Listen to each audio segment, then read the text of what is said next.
It's time for another episode of The Tech. Chaos ensues.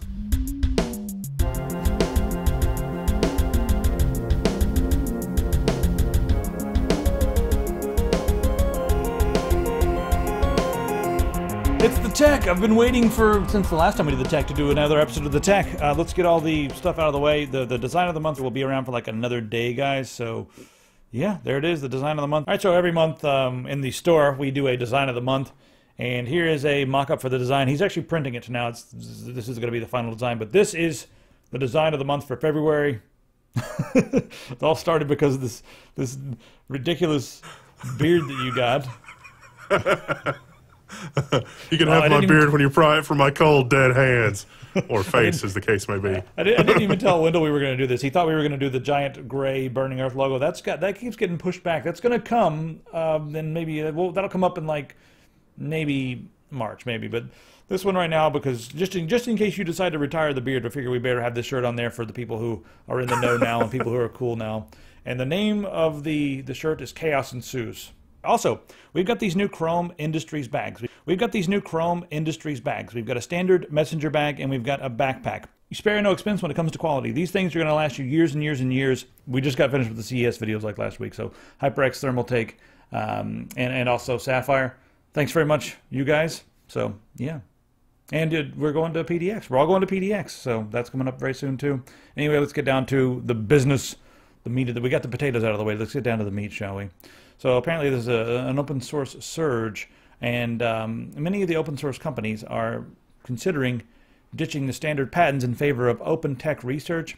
And now even some of the bigger companies, according to this article, Richard Hulskis, he's an entrepreneur from Amsterdam, and he's trying to, get the open source thing going and trying to open up technology in general. But he runs a company named Vivaldi, and it's basically just trying to get people to open up and work together. And the general idea here, and the reason that maybe some of the big companies even are going to start releasing some of their patent portfolio that's just been sitting around collecting dust and keeping people from innovating, the reason they're going to start releasing these things, at least according to him, is once they release it, so maybe some guys or girls or kids or whatever will come in with a really good idea and start doing stuff with their old patents, and then they can maybe be involved in some way and benefit from it. So it's like sort of I guess the thing now is you really need to convince some of these big companies that it's a good idea to release patents because they don't really want to, but a lot of people in the open source community are already doing these sorts of things and also coming up with new ideas and sharing. So there seems to be an economy for that, but a lot of people don't see the economy for it. And some of our viewers may be looking right now and being like, yeah, but I mean, how can you make money without patents, right? You got to have a patent, you got to patent your idea. And I'm not against patents for very specific things, but when it comes to broad ideas like, rectangles with rounded edges and that sort of thing, that's silly. And when it comes to really broad ideas like a method for delivering, messages from your inbox to a folder, that's the kind of stuff people are patenting these days. And if we can share and work together, it's better for everybody, all that kind of inspirational stuff. But the way that you really can make money with this is if you work on an open source project that has, doesn't have any patents or it's just open technology, you can a lot of times attach yourself to things in a service manner and ensure that you guys have an income for a long period of time. So different ways to go about it. I'm not saying I'm not actually totally against patents on different things, depending on what they are, but most patents I think are completely ridiculous and silly. So there's my little rant from this article. I'll let you go ahead now. 3D printing is a great example of this kind of thing. Not just Tesla. I mean, Tesla is a little more obscure, but 3D printing has really taken off. And why is that? Why is 3D printing taking off? Well, the MakerBot, as it existed, the original MakerBot, which is architecturally very similar to just about all desktop 3D printers that are out there, the patents for that actually come from the 80s. That's right. We had we had ABS extrusion in the 1980s, and it was patented. And, eventually Stratasys ended up with the patents, and MakerBot sort of started doing their thing right before the patents expired. And so Stratasys ended up acquiring MakerBot. And so this sort of situation with patents basically played out like that. I mean, can you imagine if we were doing 3D printing 20 years ago? If Stratasys 20 years ago had said, hey, you know, college students or startup companies or whatever, we'll let you have our patents so you can do whatever. And they sort of would have capitalized that. This is almost like, you know, the move in America's history, the move west. The government was like, hey, there's all this land out west, and if you'll turn it into a homestead and, you know, work the land and that kind of thing, we'll give you the land. And so there's a lot of intellectual property out there that there's just not the R&D dollars to invest into it. But there are a lot of talented people out there that are willing to sort of stake their claim on that intellectual property. And so if this becomes a pattern and a trend, I think it'll be really good for the world economy as a whole. All right, next up on the list, we got a couple of announcements to make here. If you guys are needing an Office program, there is the new version of LibreOffice 4.4 just came out, so there it is. If it's got all that, you can read the updates on the screen. I'm not going to dwell on that. Also, updated news. If you guys used Opera, you may know that they recently moved over to WebKit, and then they moved over to Blink and sort of shunned their roots, as it were. They've sort of been they were sort of a community thing, but they've moved away from it just a little bit. Anyway, the former CEO, he stepped down, and let's go ahead and bring up the article here. And he was kind of out of the browser market for a while, and then he created his new browser. He just decided, you know what, let's make something that's a bit different and modern and clean, and it's got integrated webmail, so that's pretty interesting as well. But you guys can check that out. It's called Vivaldi, and there is a full preview available now. I've clicked on it, but I can't really talk about it much more because I've only used it for maybe a couple hours at most. It is clean and minimal and out of your way, and I love things that are clean and minimal and out of my way and just allow me to get things done. I haven't tried out the webmail client that's integrated into it. That's kind of an interesting idea, I suppose. So I don't know. We'll see how it is. I always look at these because I've customized the crap out of my browser, and I always look at these and it's like, woohoo, bookmarks on the side. Why aren't the tabs on the side? If you guys have ever used, there's a really good Firefox extension for that. Chrome has consistently neutered that, so boo Chrome. But having your tabs on the side instead of the top is the most amazing and magical thing that I can really enumerate. Especially if you're like me and you have, I don't know, 200 tabs open at a time. Yeah, it's really nice. All right, moving right along here. Tesla. So they just closed on some free land from Nevada. Nevada supplied them with 980 acres of land. That's quite a bit. Now here's the idea. They're building a net zero factory, net zero meaning that it's actually not going to rely upon any outside power. They're going to be producing all their own power. There's a wind farm right beside it and also gazillion solar panels on top. And they say by 2020 they're going to be doing enough to make 500,000 Tesla cars. So they're basically just making their batteries. They need to make lots and lots of batteries. There need to be batteries everywhere. So I think it's pretty interesting. 50 gigawatt hours in annual production, which is crazy. Yep. That's I can't even imagine. And completely net zero. That's unbelievable. That's huge factory.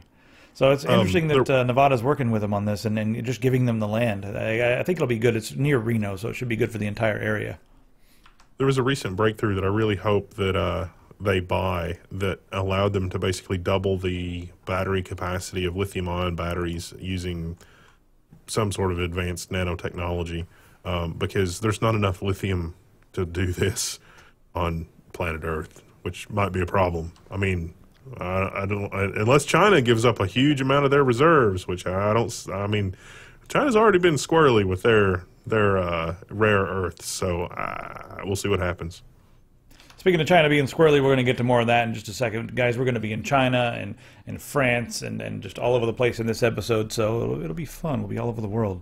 Let's stick around America for just another while longer. Elio Motors, they are creating a car. Actually, I'm not even sure if this is in America. They're creating a car that they say is going to get 84 miles per gallon on the highway, 49 miles per gallon in the city, and they're going to be selling it for $6,800. It is tiny. It's this looks like something out of a little sci-fi movie. I'm not going to really comment on the aesthetics, but yeah.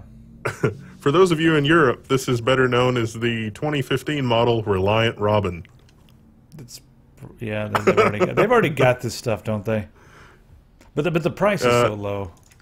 Yeah, the Reliant Robin was a three-wheeled monstrosity that would roll when taking a 3-degree curve. What was it? Was the wheel in the front or the back on the Reliant Robin? Because the back wheel was in wheel the apparently, front. yeah, the back wheel apparently is much better.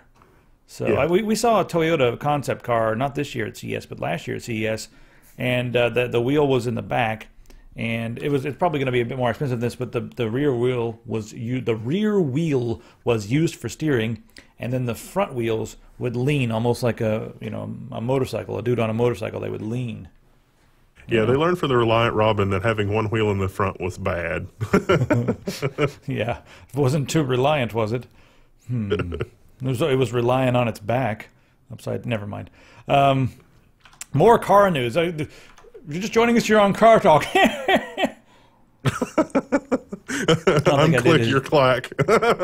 I'm Clack. Well, don't drive like my brother. All right, anyway.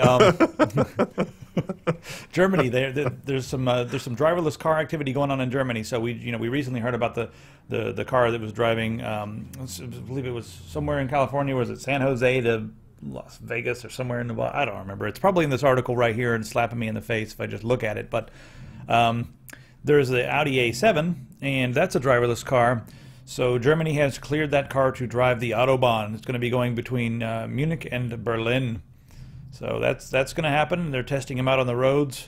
Doesn't mean that they're going to be available tomorrow, but actually allowing these things to be tested on the road is the first step. So we're seeing many first steps here. Kind of interesting. Germany has been a bit ahead, yeah. All right, let's go to France, shall we? So the powers that be in France have decided to seek sanctions on web companies for pushing terrorism, and they're talking about different social media websites and search engines. So they would like to essentially hold Google and Facebook and Twitter responsible for the content that the users post on those sites, because those sites were used for terrorism. And right now they're using the heinous attacks that happened in France over some illustrations. And they're using that as fuel for this fire. The public is outraged and that sort of thing. And it's just a very strange thing that they would be looking to, they're not even content providers. They're just looking to people who have communities to police their communities. So this could be extremely bad for Google and Facebook and our website, hell, because we can't police our entire community. If you guys get on there and do something, I shouldn't even say this. Punch you guys in the face. Yeah. No, we have moderators that will ban you from living.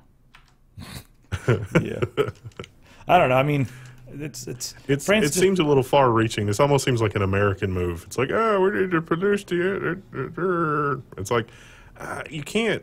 I mean, you bring these things to the company's attention, but Facebook and Google and Microsoft are easy targets. I don't know, ISISwebhost.com. Probably not such an easy target. I don't think they're going to listen to your takedown requests, France. I could be wrong. Well, if we yell and scream and argue about this, you know what they're probably going to do? They're probably going to run to the easiest thing to get the public behind it. If terrorism doesn't work, you know what works? Child porn works, because right now the Department of Justice in the USA has decided that the Tor network, 80% of that is child porn. So Leslie Caldwell from the Department of Justice, here's the quote from her. Tor obviously was created with good intentions. Why am I reading in that voice? That's not even her voice. But it's a huge problem for law enforcement. It's a huge problem. And whenever there's problems, we understand that 80% of the traffic of the Tor network involves child pornography.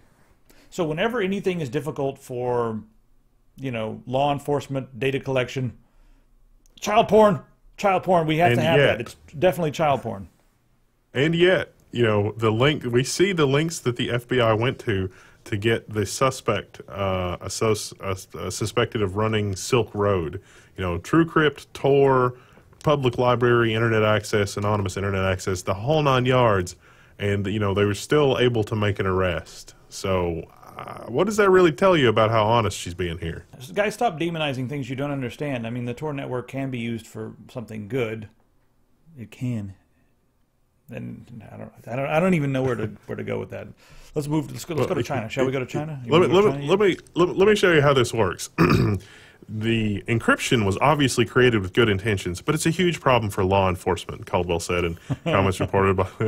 We understand that 80% of encryption is involves child pornography. Okay, yeah. So let's try that again. It's like the Fifth Amendment was created with good intentions, but it's obviously a huge problem for law enforcement, Caldwell said. It's like, well, there's a reason we have the Fifth Amendment. I mean, let's come on now. Yeah, but the Fifth Amendment right now is being used for terrorism and child porn, so... Well, 80% of Go ahead and try to beat Fifth that. Amendment, yeah.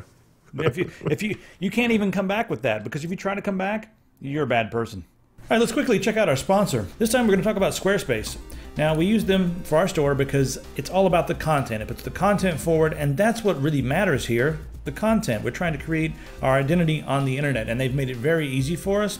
If we want to go in and add a color, add a size, it's, just add different options. It's just super easy. Integrates with ShipStation in the back end. Now, we're now on Squarespace 7, and the same philosophy is applied here. They want the tools to kind of get out of the way so that you can really create the site that you want. They've streamlined everything and made it just very easy to create sites on the fly. And above and beyond that, they've improved their mobile app so that you can just use Android or iOS, and there you go. Go ahead, edit, create, check your analytics, add images, blog, whatever. You can pretty much create your entire site from your mobile device if you wanted to.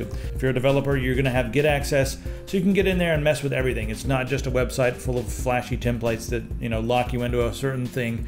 You can get in there and do everything if you want to, but if you want to go fast and just get things done, you can do that as well. Some of you guys out there need some professional images. Well, now a couple of clicks will get you a Getty image. Cover pages is also new, and the idea here is sometimes you only need one page. So there it is. There's your one-page ID. Very simple and clean. There's now integration with Google Apps for email, docs, spreadsheets, everything. So check that out. I mentioned that they were listening to the audience for feedback and template ideas. They've also partnered with some of the quote-unquote world's most inspiring people. And check this out. This is Alex Hanold. He's one of the best free solo climbers in the world. He needs a nice, clean, and simple website. But here he is free soloing up the side of the granite at Yosemite. Very, very cool to watch. I mean, even the behind the scenes is kind of unbelievable on this. So I think it's cool that they're doing stuff like this.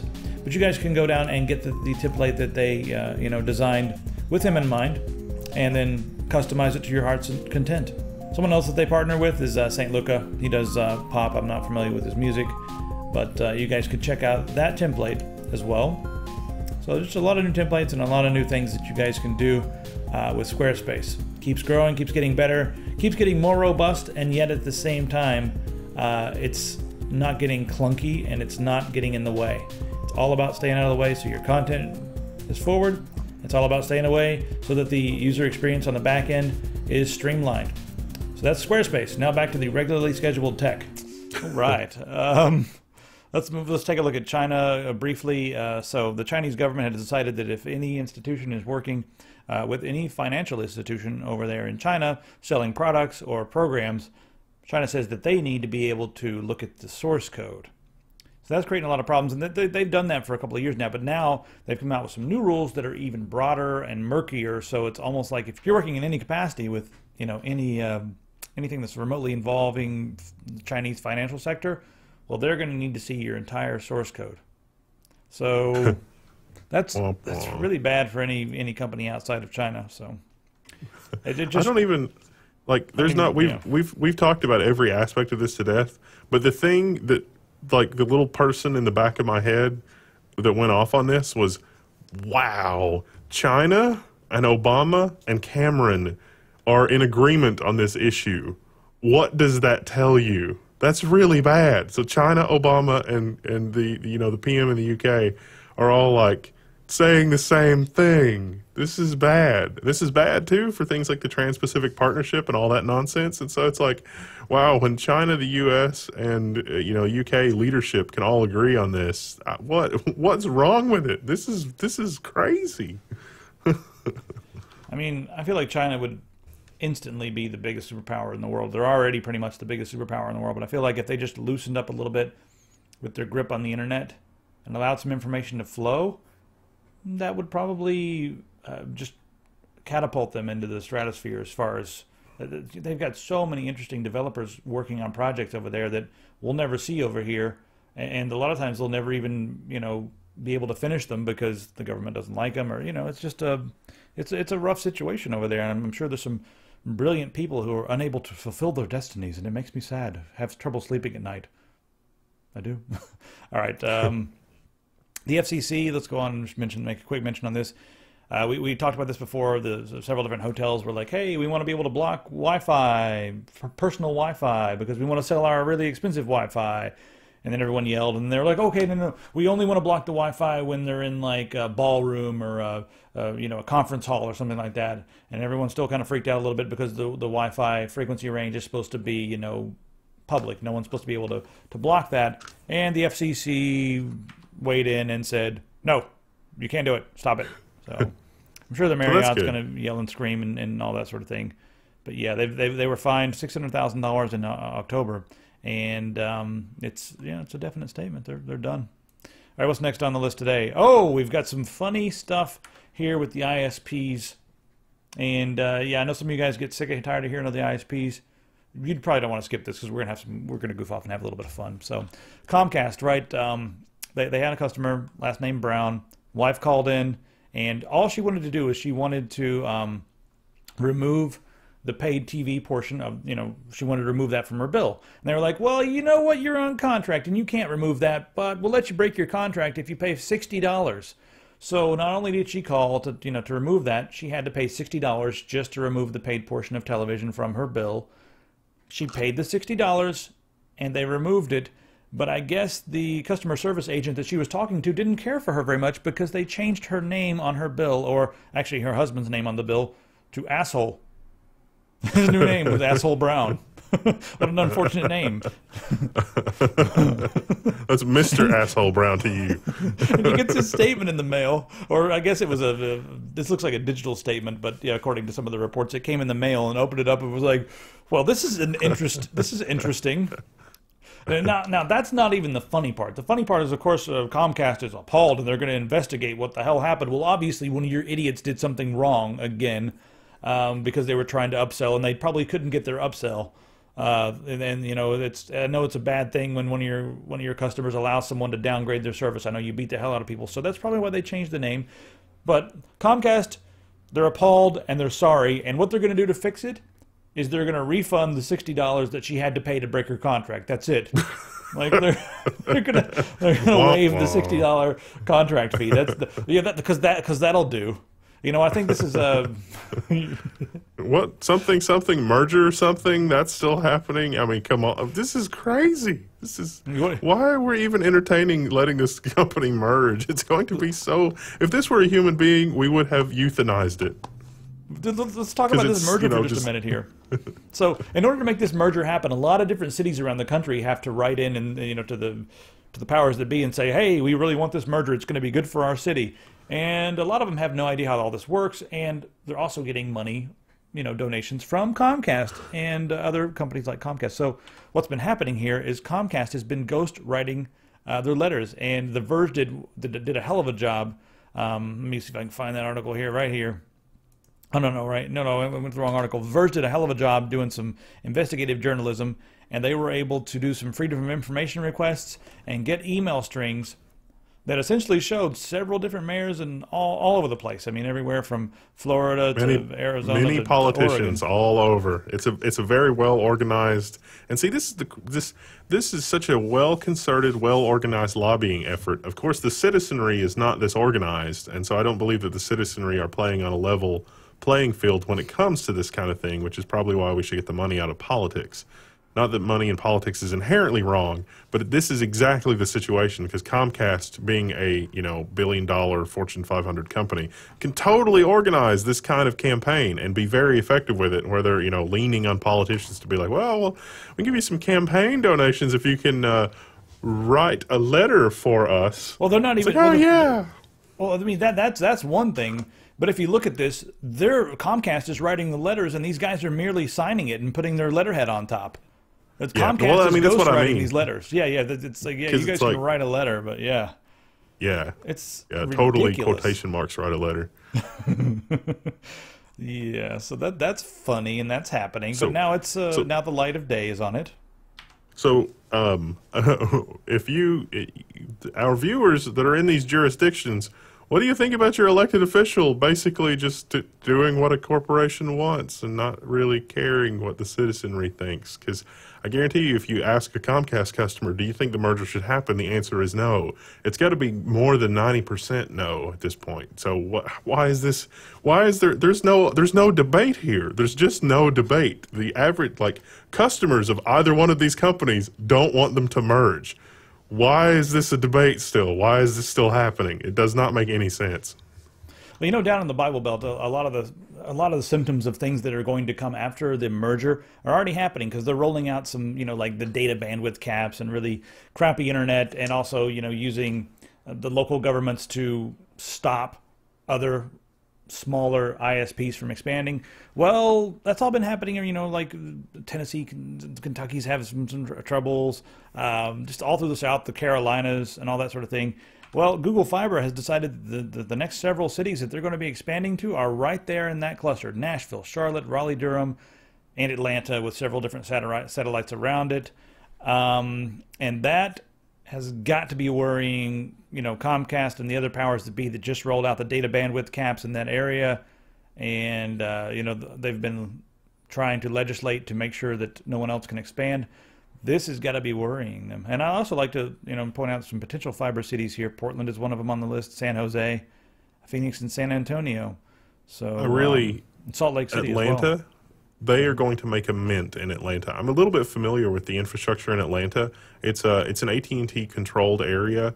The infrastructure that AT&T has there is not completely terrible. They've actually got more fiber than most people realize for their connectivity. The problem is they charge through the nose for it. It's actually, you're talking about 200 megs symmetrical being like $2,500 a month for business connections, except for just a very few places in Atlanta.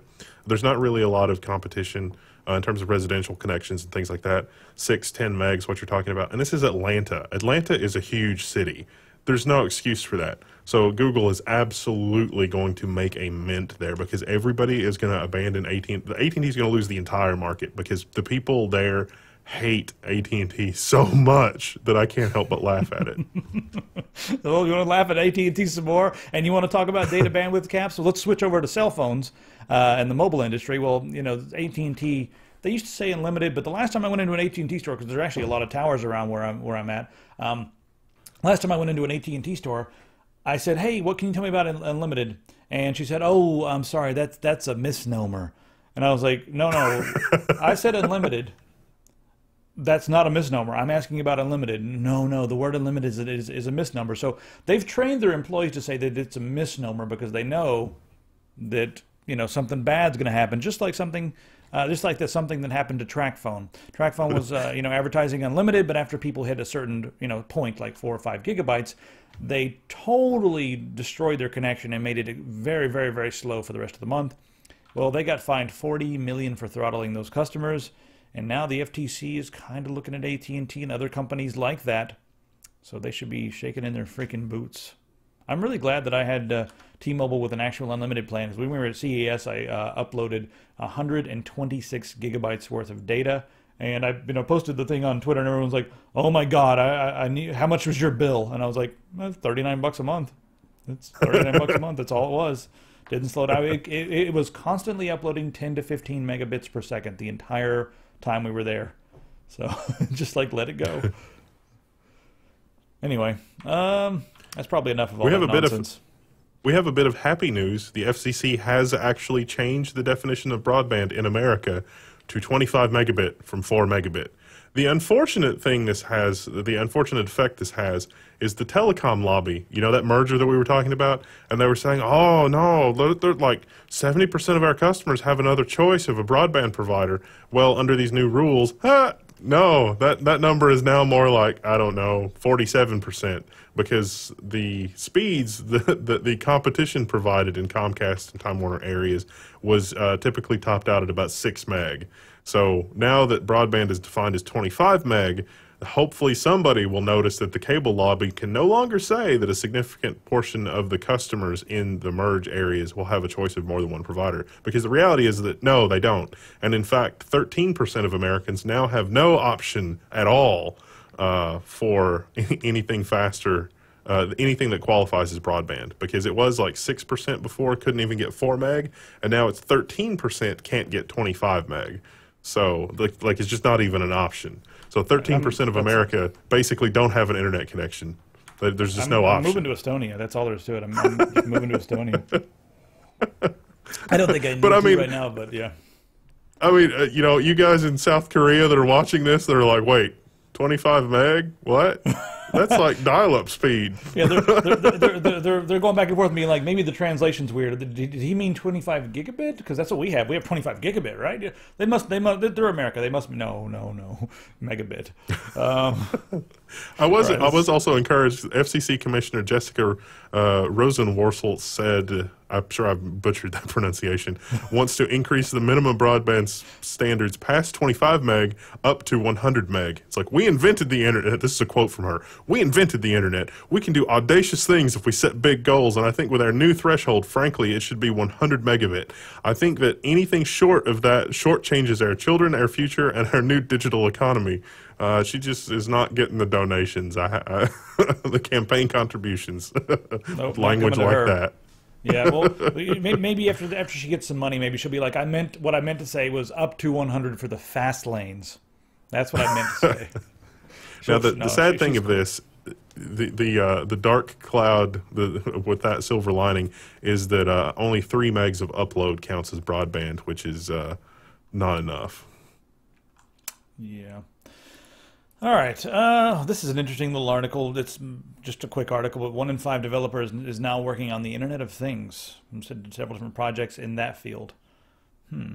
That's an interesting. I can't actually read the whole article, Wendell, because I have to do a free registration for Computer World, and that's just, I don't like to jump through. I don't like to jump through hoops. But yeah, those of you in the audience that are developers, are you working on Internet of Things projects? Because I could believe that the new development is about like eyeball time. This is like, it goes back to like the Nielsen ratings. It's like eyeballs watching television. What is that time? And so there have been a lot of groups, the research groups that do estimates. It's like how much eyeball time is spent in front of a computer, and now it's how much eyeball time do we have for phones and tablets and that kind of thing. And tablets have taken eyeball time away. Tablets and phones have taken a significant amount of eyeball time away from the computer, and the computer and all that technology has basically destroyed eyeball time for television.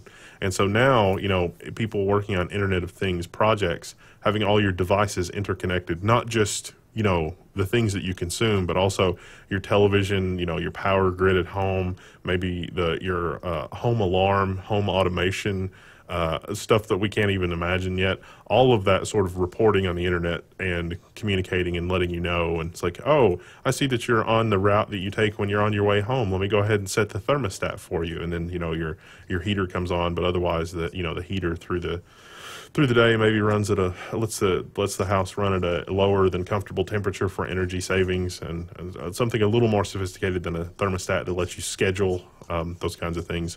And so the Internet of Things is going to bring us all kinds of that kind of stuff, but in a subscription model. So you're going to have to subscribe to Microsoft, or you're going to have to subscribe to Apple with their Nest stuff, or Google with their smart home, whatever. And so all those developers are working on that kind of project. So you developers in the audience, what are you working on?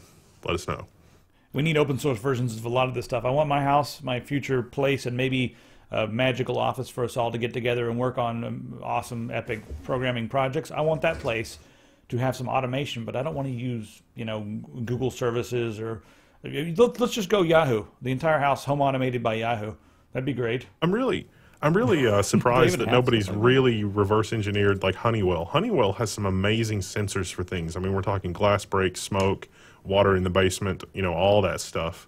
In addition to, the home automation's pretty well. Z-Wave has got that covered. Z-Wave is pretty awesome. But in terms of alarms and data and sensors and that kind of thing, Honeywell's got some amazing sensors, but they're all proprietary and they're all hard to interface. DSC is the easiest one, and I've actually got an Ethernet interface to a DSC alarm, which is nice. Yeah, I really like to know who's working on this sort of stuff, especially home automation. That fascinates me. Anyway, you know something else you can point your eyes at? How about some virtual reality headsets? So Samsung has their VR headset, and it's available on Best Buy, and everyone's saying that it's shockingly great. I'm not sure what applications are available for it, and I'm not sure what it's compatible with yet, but it is available on Best Buy's website, and it's going to work with I believe the Galaxy Note 4. Is that the one? Yeah, so you have to get a Galaxy Note 4 in addition to this. So there's the headset which is itself. horrifying. Yeah, I mean, it does look kind of like the Open VR stuff. Not sure if it has as many ports and that sort of thing, but I'm still leaning toward the Open VR stuff, because with that, you can use the Galaxy Note 4, or you can use a OnePlus One, or you can use any multitude of different devices. That's the beauty of it, and you can even 3D print your own entire, headset. And then, Razer had their Razer OS VR, but that's basically just, an OS VR unit that they're making and coming to market with it. So I would go in that direction rather than this direction, unless this is based upon the OS VR, which I don't see any information about. I don't think Samsung would do that. The price of this is $200, which I'm kind of floored by, because you still have to get the Note 4, so it's kind of like, eh. Yeah. All right, and it really just is a thing that goes in your head with some electronics in it and some lenses and that sort of thing. So that plus Note 4 is going to be pretty pricey, and everyone's freaking out about it. So yeah, I don't know. Apparently, by 2020, according to some studies by some enlightened people who have lots of numbers to back up their claims, are saying that by 2020, most of our waking time will be spent with VR headsets on. So we'll be doing virtual reality stuff. I don't think they're going to be as clunky and cumbersome as they are now, but it looks like they're pointing to a world similar to what we saw in WALL-E. Was that the movie with Disney where all the people are just like floating around on things? Just I think that was WALL-E, right? So by 2020, we'll have WALL-E. I have to confess that as I was reading this article, I was thinking about the trend toward the open office floor plan and, office cubicles and things like that. And I just imagined a sea of very small pods. I mean, I'm talking like 12 square feet per person of people just in office chairs with these things on with their mouth open, just like hanging out, like just like with the headset on, just a sea of people in chairs in an office building, and it's like, look, it's our new New York downtown super micro cube, and this is how we work now. Congratulations, thanks. If it's like imagine it's like a 3D rendering house, and they've all got like the next version of the Leap Motion attached to their face, and they're just sitting there, no keyboard, just like moving stuff around in the air. So you walk in and you just got like this, people moving stuff around. I don't know what to call that. It's a cube farm, like something smaller than a cube, like a pod farm or something. I don't know. I don't know. Podrick Payne is what I would call it. Anyway, no one's going to get that joke. Let's take a look at the OnePlus 2, because the OnePlus One is not even out yet, really. So why not look at the OnePlus 2? Maybe that one will actually freaking come out. But no! Maybe it won't actually come out. They're going to be using the Snapdragon 810, and apparently they're having some trouble producing the Snapdragon 810. And guess who else is going to be using the Snapdragon 810? Sony and Samsung and possibly other companies. So the OnePlus 2 is supposed to be out soonish, but now they're pushing it back till end of 2015. And the specs look good: 5.5-inch display, 2560 by 1440, resolution.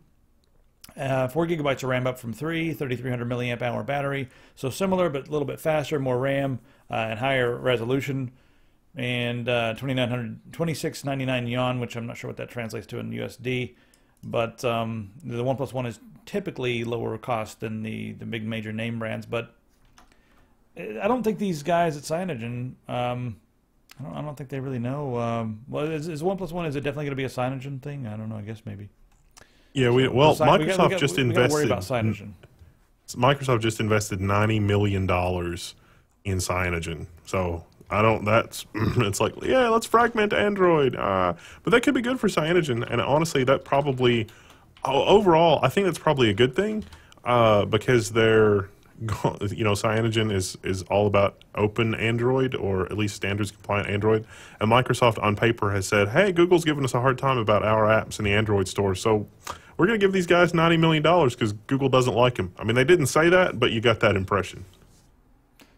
I've opened up the wrong article here, but it's Satya Nadella is a shrewd guy. I've said that a few times now, but this move, I mean, this shows why.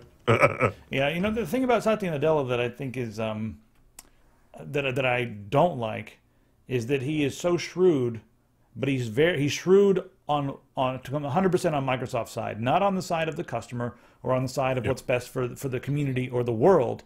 He is 100% loyal to Microsoft, and I think he may lack the depth of vision to see that possibly what's good for Microsoft only is good for everybody. Yeah, and that's probably going to be bad for them in the long run because it may end up pushing people away from Microsoft to want I think that's experience. a very astute observation and very accurate. So we'll see what happens. All right, speaking of astute observations, let's go ahead and talk about some hardware. Nvidia has had a bit of a rough time lately. There's been lots of accusations, of course, about the 970 and people going back and forth about it. Apparently someone from Nvidia is saying that they may be giving refunds. I didn't really see that in plain English here in this article here on forums.geforce.com. But they may be possibly giving people refunds who are angry about the fact that the 970 doesn't actually, well, it has as much RAM, but the last little block of RAM, the last 500 megabytes of RAM don't run at the same speed because the cache is messed up, and it's just a whole mess that they've been having right now. So they're going through that, and we've talked about that a little bit on Inbox, I believe, so I don't want to get into it too awful much, but maybe get money back. My bottom line was that, hey, this is still a fast card, and it's still fast for the money, even if it only has 3.5 gigabytes of RAM. However, maybe false advertising, or you know, you kind of got something when you thought you were getting one thing, you got a different thing. So people are upset about that. But here's the newest thing. People are saying that they are able to hack the GeForce drivers, the Nvidia drivers, and enable G-Sync on any monitor that supports DisplayPort 1.2 or 1.2a, I believe they said. I think they actually included 1.2 in that. So they're saying, yeah, that the module, it's just DRM. All we did was just go in and make a few changes, and now we've got it working on our laptop that has a GTX 980M with G-Sync. Now this is all over the place, back and forth, because these claims have not been substantiated, and a lot of the fanboys on both sides are jumping in already and being like, "Oh, suck that, Nvidia! Oh yeah!" And then people on the other side, on the Nvidia side, are like, "This is stupid. These videos don't prove anything." And all he did was add the tiny little thing to the drivers to make it so that you could put a check mark on G-Sync, when in actuality he's not actually turning on G-Sync. So I guess that there's still conjecture on both sides, and I haven't seen anything We will need to play with definitive this. yet. Yeah. This I totally am comfortable using a debugger and disassembler and all that kind of thing. So there's probably enough information here we could do that. The thing that is not adding up for me in the description here, this seems plausible, but the thing that doesn't add up for me here is the G-Sync board that I took a real hard look at had a frame buffer on it. And so the G-Sync hardware is something more complicated than just enabling the frame sync, because if the frame buffer is on the board, then the signaling is going to work a little differently than it does with the VESA frame implementation, because these panels that have the EDP definitely do not have frame buffer RAM on them. So the G-Sync board definitely had a RAM frame buffer on it, and I don't know how hacking the driver would bypass that, unless now that we've got a production version of G-Sync, that doesn't really enter into the equation, or on monitors that have the full EDP specification implemented, that we don't really need a frame buffer, because the LCD panel itself implements EDP, which implements what is basically FreeSync, and then G-Sync is something on top of that. I don't know enough about the actual implementations. I've not disassembled a production G-Sync monitor, but the pre-production G-Sync stuff had a frame buffer, and that to me is a red flag that there's something going on here that we don't know.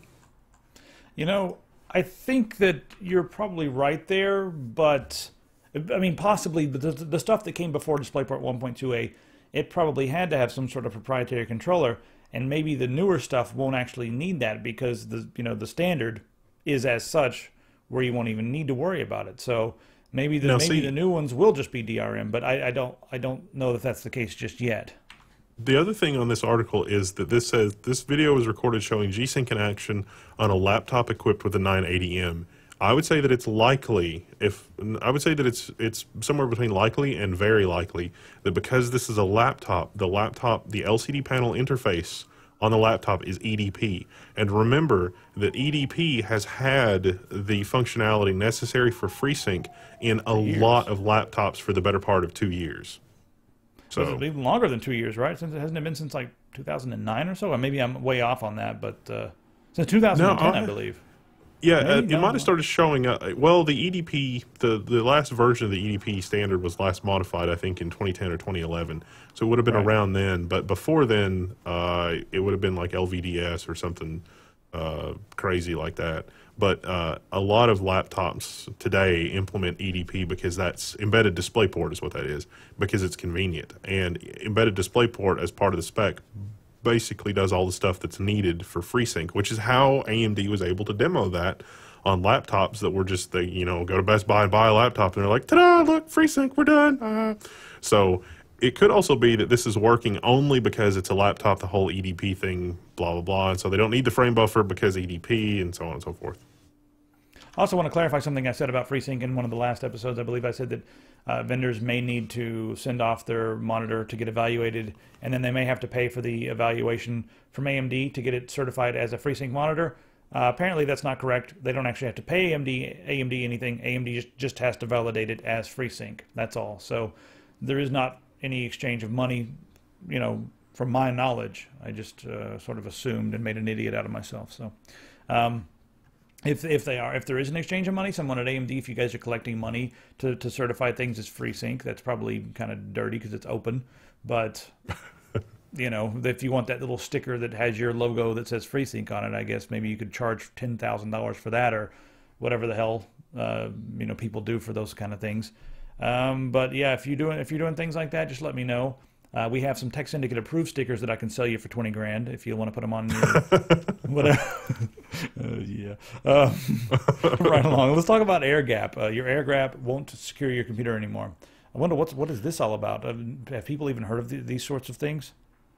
Okay, so this has existed. It turns out intelligence agencies have had this kind of technology for quite a while, but this is something new. And so this is a keylogger that works across the air gap. So from the electromagnetic emissions from your computer 6 meters away, which is a pretty good distance, I mean, through a wall or an apartment or something, the researchers were able to reconstruct keystrokes through a wired keyboard and what the CPU in a computer was doing, and just by reading the electromagnetic interference.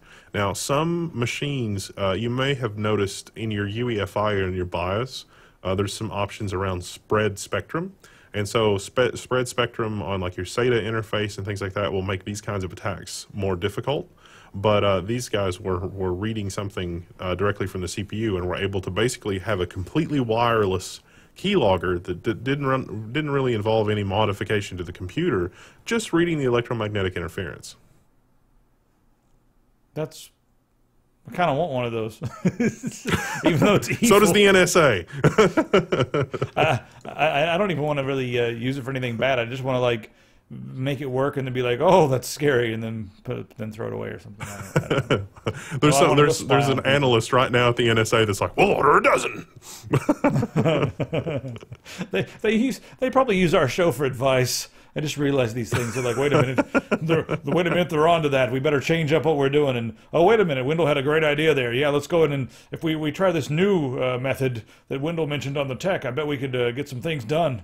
We are a free consultancy. Wait a second, I shouldn't say these things out loud. No one will watch us. Oh, God, I've ruined the show. This is the 6th time today that I've ruined the show. All right, let's just move on and talk about entanglement before I get my words all tangled up. So scientists have been able to do a lot with entanglement recently. They've created quantum entanglement on a silicon chip, which I guess they didn't really think that was possible before, and they needed really expensive, large pieces of hardware to do quantum entanglement. And long story short, if they get this really figured out and make it work well, this could prove to be the next great breakthrough in silicon technology, so that we can have a lot more performance on future computers. That's a very, very, very watered down version of a lot of science that I don't understand. so yeah. it'll pave the way to all sorts of new applications with silicon, maybe, probably, sort of, kind of. You know what? The quantum entanglement is interesting because you have two photons and they're basically the same photon in different positions, and they can communicate with each other when something's changed over here, something changes over here. So there's also implications for pretty much unbreakable encryption and that sort of thing. Because if anyone messes with it, the other side of it knows, because both of them are changed together. So if someone intercepts and tries to mess with things, it'll be like, oh, something's wrong, let's kill it. And that there are some pretty interesting implications there. But that's interesting. You know what's even more interesting, Wendell? Two photons that can communicate through time. So we have possibly... Let's build a time machine that doesn't violate relativity. That's impossible. Just go home right now. That's terrible. All right, so I'll throw a billiard ball through the screen, but it'll bounce off of another billiard ball coming out of the screen. Therefore, you cannot kill your grandfather. And then I have no idea. Everyone's like, the show is wrecked and gone to hell. So I'll let you explain this because you can do it more succinctly than I can. My words, like I said, have been entangled. This is a really amazing article, and with apologies to physicists in the audience, because I'm going to butcher things really badly. So this is a paper that's been published. This is a little write-up about the paper. If you have access to academic journals, you can go read it. It's really interesting.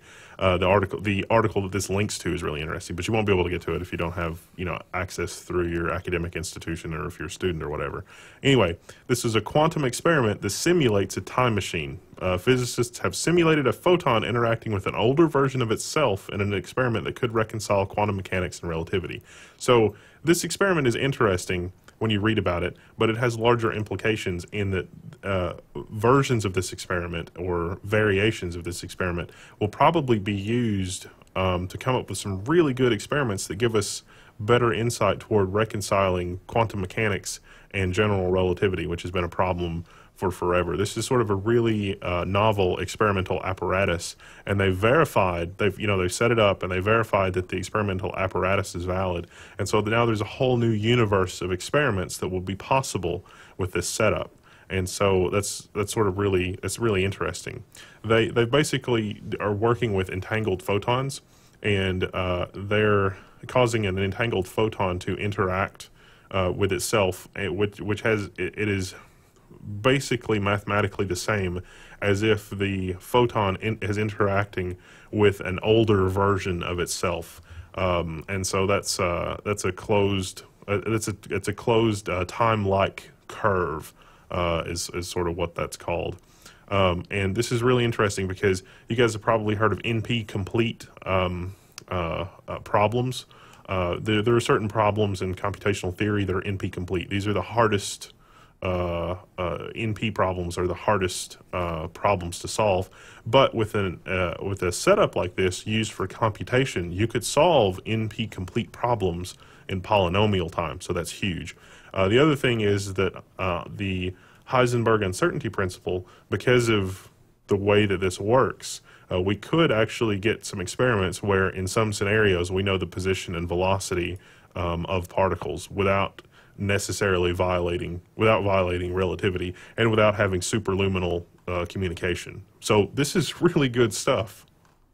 This stuff sounds impossible, but yeah, and I'm always wondering the implications and what's going to come out of this. So I might have been duped. Maybe this is one of those things where researchers got a $500 bot to publish a paper, and it was like, oh, it was accepted by a peer-reviewed journal, because the peer-reviewed journals have been complete crap lately. So, but it's really interesting nonetheless.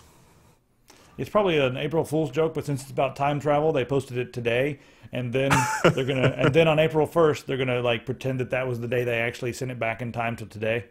That's what's gonna happen. Just waiting around till April 1st, and then they're gonna, never mind.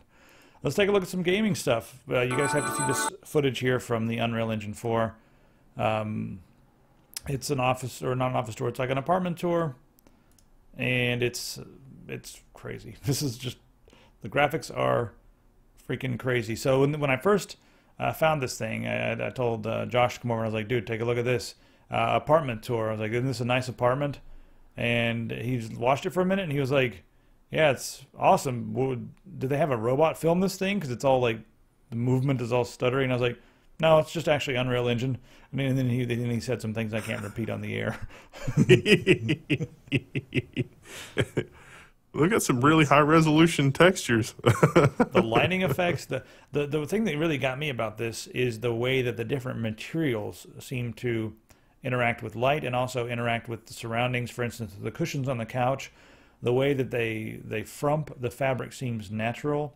I'm wondering in the game if you were to go and touch those or push on them, if they would react like, you know, fabric draped over or fabric stretched over cotton would react and that sort of thing. It looks to me like they have gone in and created multiple layers of different substances and then given them all properties and then added them to the world.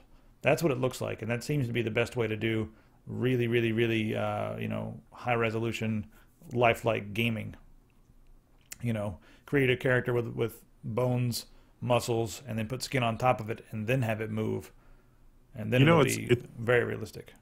It's interesting you say that, because I was noticing the entropy on the floor as well, like the floor texture, and just the way that the light reflects off of that, and like I can't tell, like really looking at it, I can't tell like where the texture ends or where it repeats or anything like that. Like there are dirty spots around, there are dirty spots on the floor, you know, around the doors or the chairs or whatever, and just the way the shadows are. It's a very interesting effect. Cool. Yeah. Well, I'm not sure if we're going to see any games coming out that look this good just yet, but who knows? Maybe sometime. I don't know what kind of hardware it would take to, you know, to run something like this, but the Unreal Engine is very streamlined, so that's cool. And also, it's available to indie developers for a very inexpensive monthly fee if you're going to make a game. You guys may or may not know that we use HostWinds as one of our servers, one of our few different servers that we use for Tech Syndicate. Oh, isn't that nice? They've just rung the doorbell. So anyway, HostWinds now is offering a VPN service, so if you guys want to try it out, or they've also got some pretty decent services that you can configure yourself. But you know, if you want to try out their VPN service, they have a code just for you guys, so you can get the first month free. You still have to put in your credit card, but if you don't like it, you can remember to cancel and all that kind of stuff. But you know, you get the first month free. And what's the promo code, Wendell? I've forgotten already. VPN Tech. VPN and if you follow the link on the story, it'll put that in for you. It's just VPN Tech, T-E-K. So I haven't actually tried out their VPN, but like I said, we've been using their hosting for a while, and yeah, well, maybe I'll have to check it out. It's been solid, so let's see what happens. So that's pretty much it. Thank you guys for liking and subscribing. Tech Support members, you know, you guys are amazing, and you guys are going to enable some crazy things later on this year, depending on what we can work out with the powers that be. But we're working on all kinds of neat projects, and you guys are helping that. Plus, you know, the videos, a lot of travel coming up too, factory tours, fun stuff. I didn't even mention I talked to, well, I can't even say that. I can't say these things on the air. They're secrets, because, not me, but because other powers are like, keep this hush for now. So, a lot of cool stuff happening. Do you guys, I know some of you guys have not gone on to the website and done tech support, but would like to either get involved in some way. Would you guys want maybe a Patreon for people who just already have Patreon and it's easy to manage? I don't know. I've gone back and forth with it because I'd like to work more with the community and less with everything else. It just makes me happier. So, I don't know. Let me know in the comments. Anyway, we'll see you guys in the next thing that we do, whatever that is.